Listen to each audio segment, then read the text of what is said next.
paz do Senhor, meus irmãos, minhas irmãs, sejam muito bem-vindos ao nosso canal É Tempo de Ensinar EBD, um canal exclusivo para os amantes da Escola Bíblica Dominical. Você aí já me conhece, eu sou Adriano Ricobelo, sou presbítero da Assembleia de Deus aqui da Cidade Franca, interior de São Paulo. Também sou professor da Escola Bíblica Dominical, ministro aulas também no CAPED, que é o Centro de Aperfeiçoamento de Professores da Escola Dominical. E hoje nós estaremos aqui com mais uma lição extraordinária que dá continuação ao nosso segundo bloco.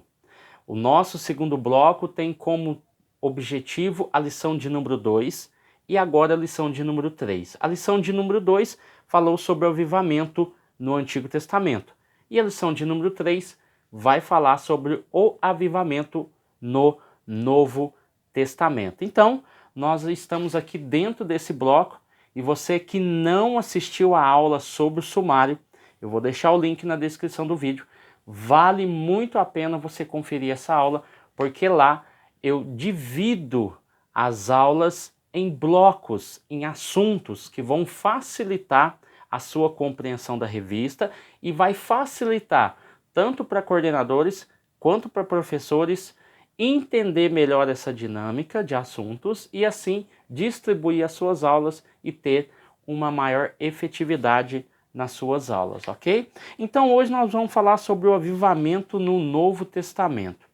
O texto base aqui que foi usado pelo nosso autor na lição de número 3 está localizado em João capítulo 4, versículo 10. Então, já pegue a caneta, já deixa aí tudo no jeito para que você possa anotar as nossas referências e inferências, ok? Jesus respondeu e disse-lhes: se tu conheceras o dom de Deus, e quem é que te diz, dai-me de beber, tu lhe pedirias e ele te daria água viva. Dois pontos principais para poder compreender esse versículo. Primeiro, se quem está ouvindo, se ele conhece. Segundo ponto, se quem é que te diz, ou seja, você conhece o dom de Deus, se tu conheceres o dom de Deus, e se você conhecer quem é que te diz, dai-me de beber, pode ter certeza que você pediria água viva. Então, são duas colocações importantíssimas. Você conhece? Você sabe quem está falando? Então, esse é o papel desafiador da igreja. Fazer com que as pessoas entendam e compreendam e peçam aquilo que o seu coração necessita. E pedir para a pessoa certa, que no caso aqui é o próprio Cristo. As pessoas conhecem Cristo através da palavra. A verdade prática, a palavra de Deus revela raízes, ou seja, nós vamos remontar a nossa história aqui, caminhando na lição de número 3, baseado nos livros do Novo Testamento, e nós já falamos sobre o Velho Testamento. Então a palavra de Deus revela raízes, aquilo que já está aprofundado, aquilo que já está enraizado, aquilo que já está solidificado, ou seja, já está bem posicionado nesse campo. Revela raízes de um verdadeiro avivamento. Então nós já falamos muito sobre a questão do avivamento, principalmente na primeira aula, o que é o avivamento, a necessidade de um avivamento, né? E todas as outras consequências que nós aprendemos referente ao avivamento, seu significado, a sua importância, tá? Dentro das nossas vidas.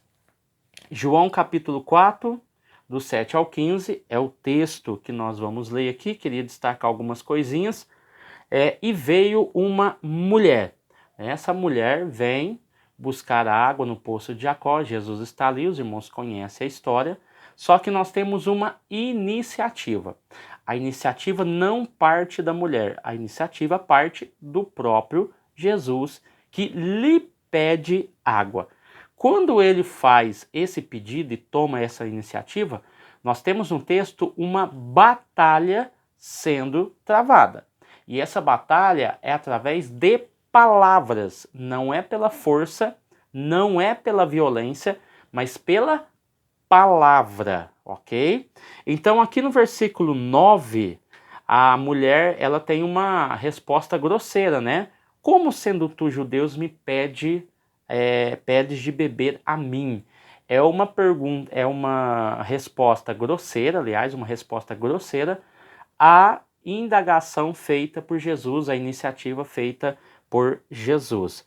O versículo 10, nós temos, em vez de ser uma resposta grosseira, nós temos uma resposta que ela é edificadora e transformadora. Essa resposta edificadora e transformadora de Jesus está no seguinte versículo que nós acabamos de ler. Se tu conheceras o dom de Deus e quem é que está te pedindo água, você pediria e ele te daria água viva, né? Aí o versículo 10 não foi o suficiente ainda, por mais que venha de Jesus, ainda não foi o suficiente para convencer aquela mulher. É por isso que começa outra indagação da mulher no versículo 11. E disse-lhe a mulher, Senhor, tu não tens com que tirar água do poço, porque esse poço é fundo. Onde tem água viva? Então aqui nós saímos daquela resposta grosseira para uma indagação, para uma pergunta muito objetiva da mulher, porque ela ainda não havia compreendido as palavras de Jesus. E o versículo de número 12, olha para você ver, ela faz uma indagação e ela faz uma intimidação, um desafio. És tu maior que Jacó? O nosso pai que nos deu o poço, bebendo ele próprio dele e seus animais? Aí no versículo 13, como a mulher ela está indo para um caminho que não é o objetivo de Jesus, Jesus vai dizer assim, ó, qualquer que beber desta água tornará a ter sede. Jesus não tem como objetivo mostrar a água elemento, tá? Mas, versículo 14, aquele que beber da água que eu lhe der, nunca terá sede. E isso tem um motivo, é por isso que ele vai explicar. Porque a água que eu lhe der, lhe fará nele uma fonte a jorrar para a vida eterna. E Jesus mostra para ele realmente o foco daquela água que ele está insinuando ali. Então nós vamos ver uma abordagem, uma explicação terrena e presente de Jesus, né? O versículo 13. E o versículo 14 nós vamos ver aqui um exemplo, uma exemplificação, né? Daquilo que essa água representaria. Ela é profunda, ela está além daquilo que ela vê. E ela vai ver que essa questão está falando de uma água viva, eficaz, transformadora, e está falando de algo futuro e não de algo presente, que é a água, elemento que ela estava indagando. Aí o versículo 15, aí sim, depois de toda essa batalha de perguntas e respostas, desafios, indagações, né, que essa mulher propôs para Jesus, há assim a aceitação. O versículo 15, e disse a mulher, Senhor, dai-me dessa água, para que não mais tenha sede e não venha aqui tirá-la. Essa aceitação ela foi importante porque abriu caminho para uma revelação. Nós não vamos falar aqui, os irmãos vão depois ler o versículo 16 em diante, vai ver a questão do marido, né? E você vai ver que aqui há uma aceitação da palavra, mas não uma compreensão da palavra. Aí a partir do momento que há uma aceitação, logo em seguida há uma compreensão. E essa compreensão é carregada de revelação. Aí sim, lá na frente você vai ver, és verdadeiramente profeta, né? Aí você vê todo o decorrer da história. É muito lindo essa passagem aqui, quando você analisa de forma bem objetiva, e você vai ver alguns pontos aqui que eu acabei de citar bem interessantes, ok? Então vamos lá. E tudo aqui dentro desse contexto de avivamento, né? A introdução. Nessa lição, temos um panorama geral, tá? A respeito do avivamento no Novo Testamento. E o objetivo aqui não é trabalhar profundamente com personagens, mas com livros, né? No caso aqui, estudaremos o avivamento trazido por Cristo mediante aos homens comissionados. Então eu tenho homens comissionados que têm a tarefa de levar a palavra de Deus através de algo. Eu tenho experiência própria e aqui de forma específica os livros, tá?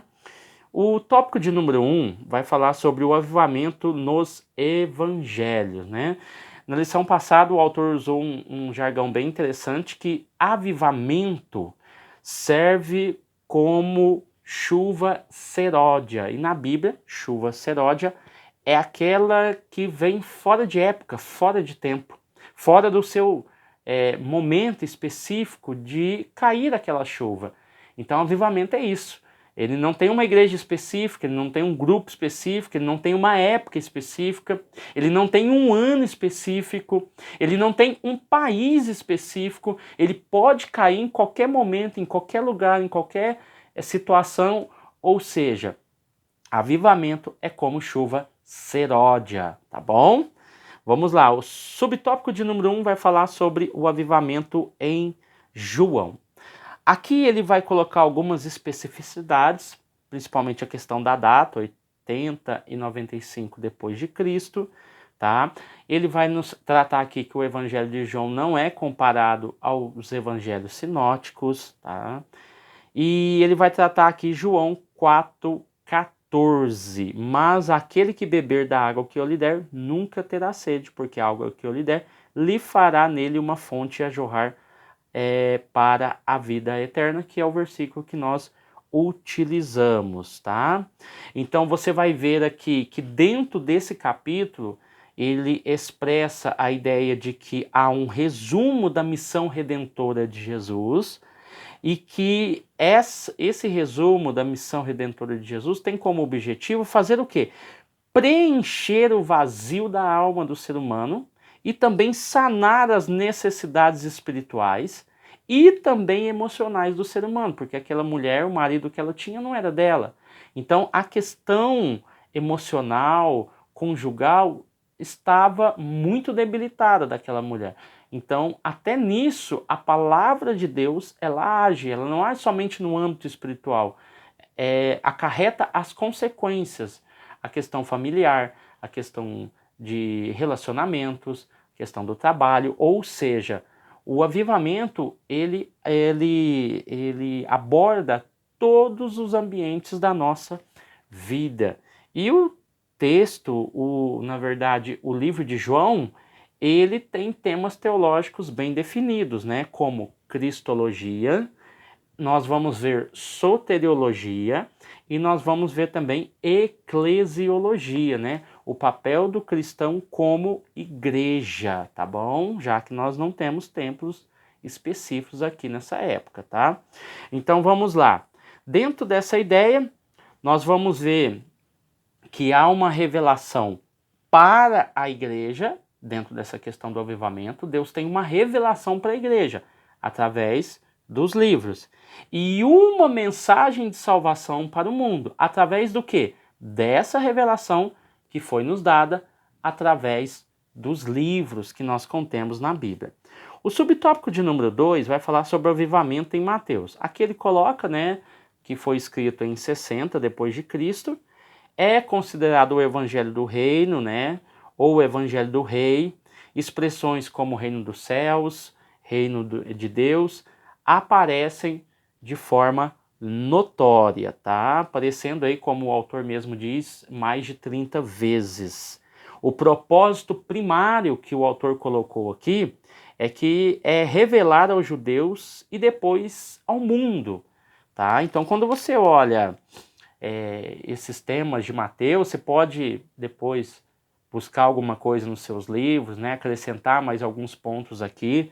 E nós vamos ver que alguns temas discutidos aqui em Mateus é que Jesus é considerado o rei, Jesus é considerado o mestre, e também há uma ênfase nos gentios. É por isso que o autor mesmo deixou claro aqui que o objetivo primário de Mateus é revelar aos judeus e depois ao mundo. Revelar quem? A pessoa e a obra de Cristo. O avivamento em Marcos. Marcos, Jesus é apresentado como servo em 3 aspectos. O autor nos colocou aqui uma posição bem interessante. Primeiramente, ele é o servo vencedor, tá? Segundo ponto, que ele é o servo sofredor. Então eu tenho o servo vencedor, mas eu tenho no outro lado o servo sofredor, tá bom? E terceiro, nós temos o servo triunfante. Então são 3 aspectos da figura de Jesus apresentadas no livro de Marcos. Nós vamos ver também que ele foi escrito aí entre 65 e 70, tem algumas divergências aí nessa data, mas o mais aceitável é essa data. Então nós vamos ver que Marcos, ele escreve o seu evangelho, João Marcos, escreve esse evangelho com o intuito de levar os fatos como se ele mesmo estivesse vendo ou se ele mesmo estivesse presente. E muitos aí dizem que ele pegou esses dados do próprio Pedro, tá? Então nós vamos ver que a palavra eutos, né, no grego, a palavra logo, imediatamente, a palavra kai, né, que traduz como também, e a letra E, né, dá o ar de pressa, né? Então, assim, os seus ouvintes que estavam ouvindo, eles tinham a impressão de que eles estavam vendo o ato, é aquilo que te prende, como quando você está vendo aí um filme de ação. Você tem que prestar muita atenção, é como se você estivesse naquele momento. E aqui o Evangelho de Marcos traz essa ideia. Olha, eu vou escrever, mas como se eu estivesse vendo. E quando aquelas pessoas, os leitores, estiverem lendo, eles sentirão a batida do meu coração. Eles sentirão o trêmulo das minhas mãos. Eles sentirão, né, a falta de voz na minha boca em determinadas circunstâncias, dependendo da situação. Então é isso, é sentir, fazer com que o outro sinta o que eu estou escrevendo, né? É aquela leitura de tirar o fôlego, tá bom? Então nós vamos ver aqui no Evangelho de Marcos, depois você pode acrescentar algumas coisas, mas sempre relacionado ao avivamento, tá? Então o foco de mostrar esses livros não é trazer a biografia do autor, não é trazer a biografia toda do livro, não é querer explanar todos os livros, não, é para trazer focos específicos que mostram a natureza do avivamento. E a natureza do avivamento está direcionada à salvação e transformação de forma contínua, né? A transformação de forma contínua daquela pessoa, do ouvinte que está ali, ok? O avivamento em Lucas, o médico amado, né? Ele vai apresentar o evangelho do Filho do Homem, tá bom? E nós vamos ver aqui que ele retrata tão bem a humanidade de Jesus que ele registra, né, o nascimento singular do Salvador, também a mensagem dos anjos aos pastores, tá bom? E que um novo tempo que chegara para Israel e o mundo era o avivamento enviado dos céus, né? Esse avivamento, e como nós já falamos aqui, avivamento não é eloquência, avivamento não é o QI, o avivamento é transformação contínua. É a pessoa que recebe a mensagem, o portador da mensagem decodifica ela, que é o pastor, a pastora, o pregador, a pregadora, o ensinador, enfim, seja num culto de ensino, seja num domingo, o fato é, não confunda avivamento com momentos de êxtase, com momentos de entusiasmo, ou seja, avivamento é uma transformação contínua. Eu sou o portador da palavra. Então eu vou decodificar essa palavra, os meus ouvintes vão ouvir, vão assimilar, vão entender, vão compreender e o principal de tudo, vão sair dali praticando aquela palavra. Já disse aqui que não adianta nada nós pularmos, nós sapatearmos, nós falarmos em língua e as pessoas que estão nos ouvindo não compreender a mensagem que nós queremos transmitir através da Bíblia.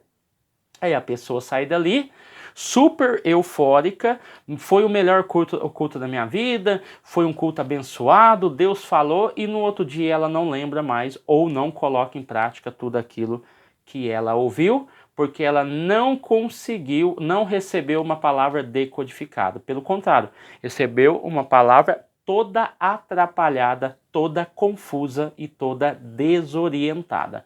Então a palavra ela tem o poder de edificar a vida das pessoas. Então não critique a forma como o obreiro prega. Se o obreiro prega ensinando, amém, irmão. Receba a palavra que ele está ministrando. Se ele ministra de forma mais eufórica, de uma forma, com uma dinâmica diferente, o importante não é a dinâmica, o importante é a mensagem. Se aquela mensagem falou ao coração da igreja e a igreja recebeu, amém.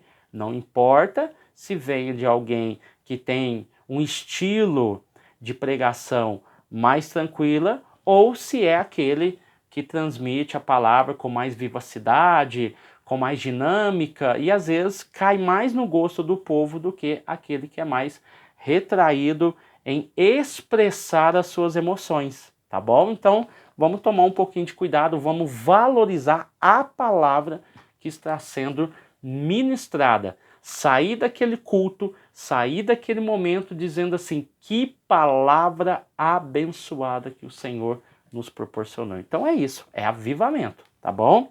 Eu tinha muita preocupação com isso, quando eu comecei a ministrar, eu tinha essa preocupação de que, será que as pessoas gostaram, né? Será que a gente queria ser sempre 100% avivado? E não é assim.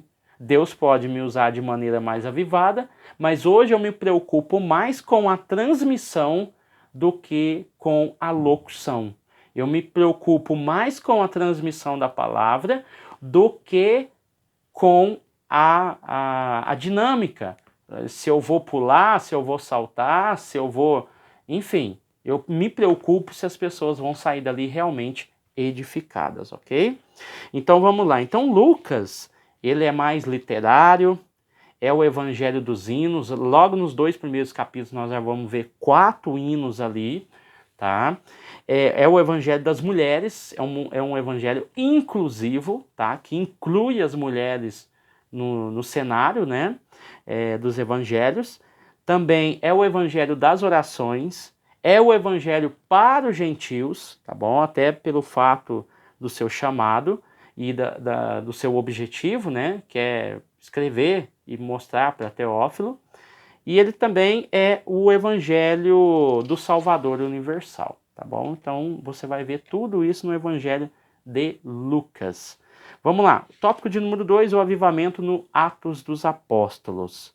Então nós vamos ver no livro de Atos dos Apóstolos, lá no subtópico de número 1, né, a promessa de que não muito depois desses dias, lá em Atos 1 e 5, esse povo que estava seguindo Jesus seria batizado, porque João havia batizado com água, e Jesus fala que eles seriam batizados com o Espírito Santo, né? Com ou no Espírito Santo, nós já estudamos isso, né? Então nós vamos ver que esse evento aconteceria no Pentecoste. Então nós temos em primeiro lugar o evento.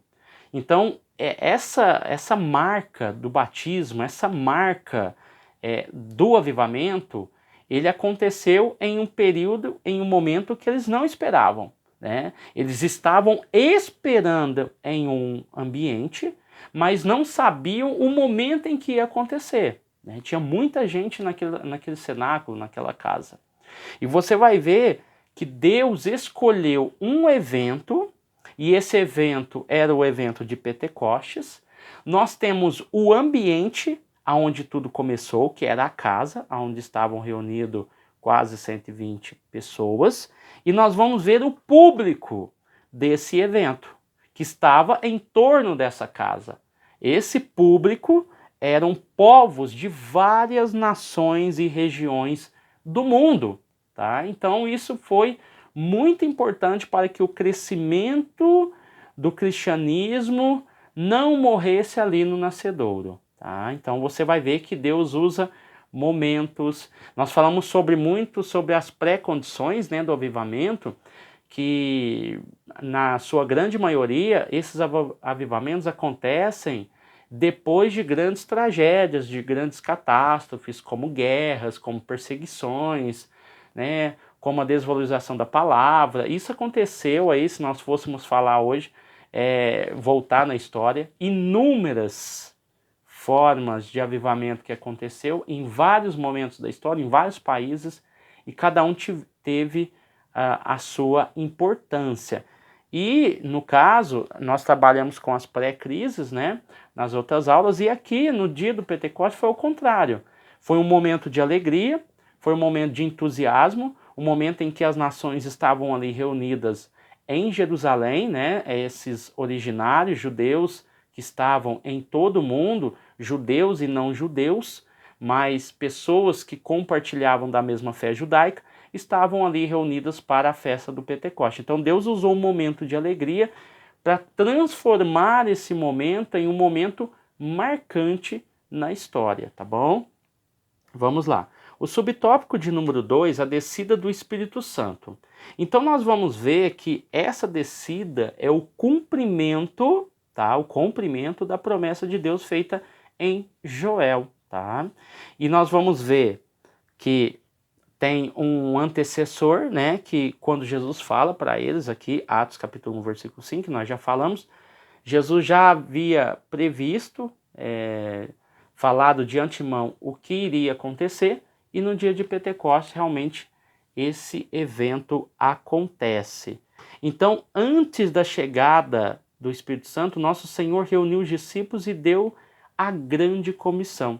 Então, peraí, vamos analisar 3 pontos. Primeiro, Jesus avisa que haveria um grande avivamento. Então era para eles se reunirem e era somente para sair daquele ambiente após eles serem revestidos. Aí acontece o avivamento, que é a descida do Espírito Santo sobre aqueles homens. E você vai ver que antes de acontecer tudo isso também, é dado responsabilidades. Antes de experiências existirem, as responsabilidades antecedem. Ou seja, antes de acontecer uma grande experiência, já foi-lhes dado responsabilidades concernente àquilo que eles iriam receber. E o que eles iriam fazer com aquilo. Então, quando eu falo de avivamento, não é só um momento. Não é só um chororô dentro da igreja. Eu estou falando de uma responsabilidade, tá? Jesus nos deu uma grande responsabilidade. E com o revestimento, com o avivamento, nos traz à tona essa responsabilidade. Então queremos as experiências, queremos os bônus, mas não queremos os ônus, que é aquilo que realmente importa para nós, que é, através da experiência em Cristo, sairmos a proclamar, a fazer a obra na sua forma correta. Então você vai ver isso daqui que é muito importante, tá bom? A responsabilidade ela vem primeiro, por isso que o obreiro ele tem que ser capacitado. A obreira tem que ser capacitada. O pastor, a pastora, o líder, ele tem que ter responsabilidade.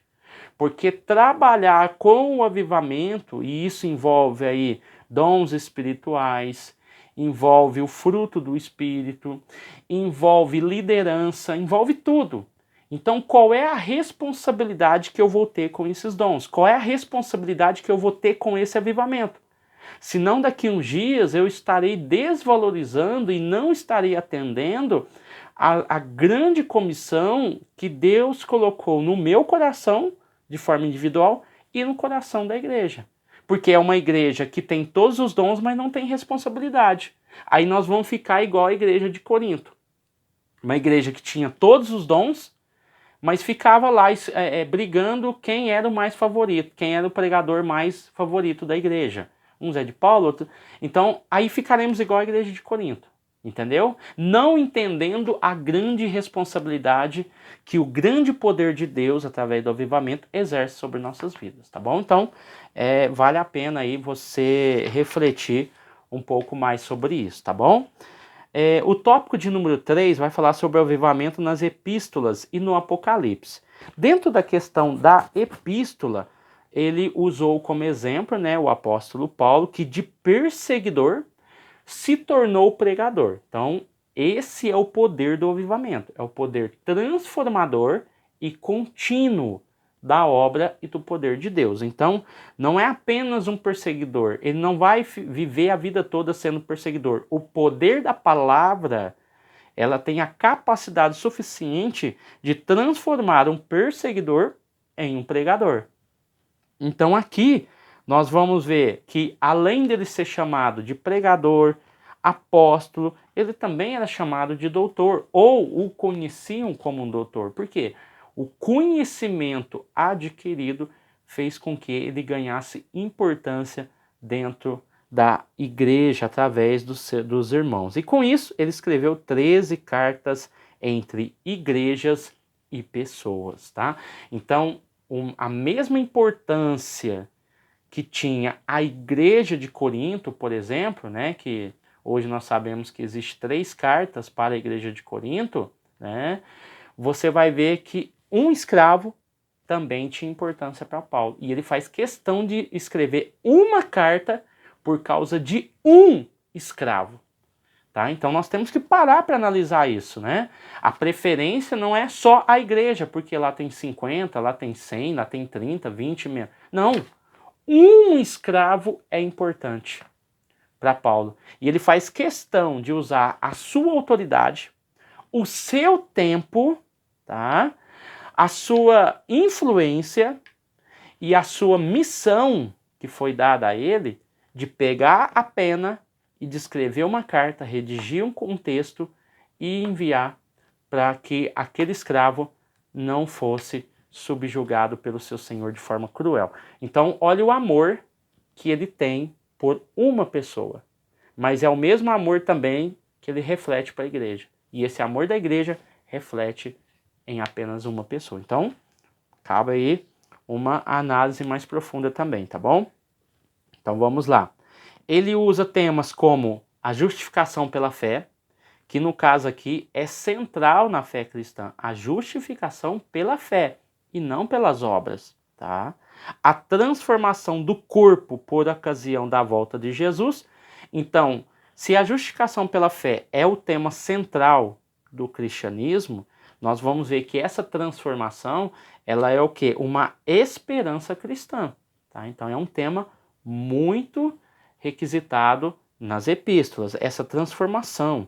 O advento da alegria dos salvos, principalmente em Filipenses, fala dessa vida cristã, independente da circunstância e do momento. Nós estamos falando de um avivamento, pessoas avivadas, que mesmo estando em cárcere, como Paulo estava, ele sentia alegria. E não era uma alegria falsa, não era uma alegria passageira, era uma alegria que havia sido construída através da confiança, da revelação e da experiência que ele tinha com Deus. Então ele ficava tranquilo, sossegado. E sossegado, eu não estou falando de deitar, não, confiança. Saber que Deus estava tomando conta da vida dele. E nós vamos ver aqui que o objetivo do cristão, e não vos embriagueis com vinho que a contenda, mas enchei-vos do Espírito. A ênfase não é dada se o cara está bebendo ou não. Há uma separação, ou seja, você pode escolher. E a minha orientação é que você não se embriague com o vinho que há contenda, mas enchei-vos do espírito. Então, esse vinho representa tudo aquilo que se afasta de Deus. Não vos embriagueis com vinho que a contenda, mas enchei-vos do Espírito. Uma orientação muito sábia. E não está falando para que ele pare de tomar vinho e busque ao Senhor. Não. Está falando que o vinho traz contenda. Então, eu tenho duas opções.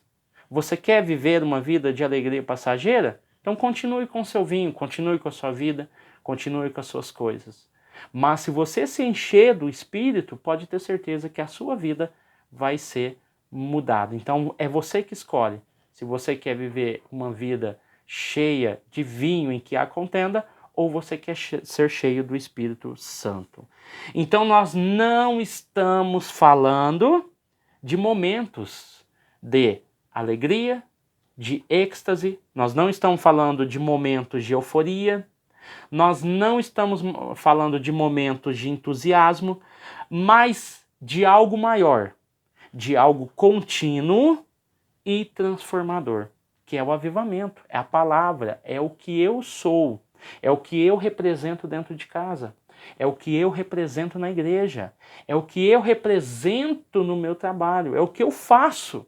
É isso que é importante, tá? Estilos, dinâmicas, comportamento é uma coisa. Agora, a palavra avivamento é outra. Tem gente que chora dentro da igreja, chora em evento, chora em congresso, mas nunca muda a sua vida. Não é regra. Todo mundo pode chorar, mas eu estou falando que emoções não transformam emoções. Emoções são passageiras. Até a raiva é passageira. A raiva também está no cristão, mas não domina o cristão. Então o que nós temos que esperar é o quê? Uma palavra transformadora, tá bom? É isso que realmente transforma. O subtópico de número 3, no livro do Apocalipse, nós temos 3 tipos de revelações. A revelação do Cristo glorificado, a revelação das coisas passadas e a revelação das coisas em relação à igreja. Então, são 3 revelações importantíssimas acrescentadas aqui pelo autor. Nós temos uma sequência de eventos que o próprio autor coloca aqui, e eu queria encerrar aqui no seguinte: nesse dia, o mundo viverá o maior e o último avivamento da história, ou seja, no período do milênio, sendo consequências do fim da grande tribulação. Antes disso, nós temos alguns tribunais, né? E você vai ver que esse avivamento no milênio será o maior avivamento já conhecido na história da humanidade. Então aqui, para conclusão, isso aqui no caso você encontra no livro de Apocalipse, como eu disse aqui, vamos focar apenas os objetivos concernentes ao avivamento. A conclusão: o Novo Testamento é a revelação de Deus para a sua igreja e mensagem de salvação para toda a humanidade.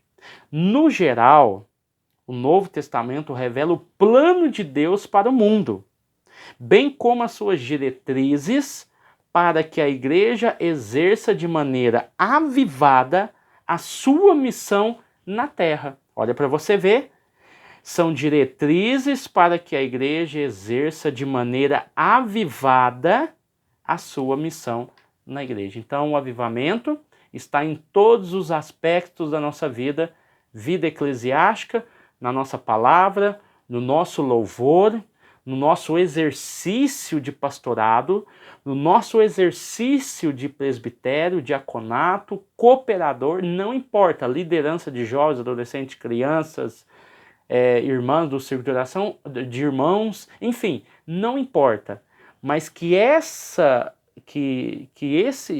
exercício seja feito de forma avivada. E assim nós terminamos a nossa aula. Quero agradecer a Deus pela sua vida, pela vida da sua família. Não deixe de curtir, não deixe de comentar, tá bom? E não deixe de compartilhar conhecimento e compartilhar a bênção. Compartilhe os nossos vídeos e nos ajude aí. Estamos com o projeto do microfone, acredito que em poucos dias aí estaremos aí iniciando aí a compra, tá bom? Se quer nos ajudar, ore por nós e também contribua. Amém? Deus abençoe e até o próximo vídeo em nome de Jesus.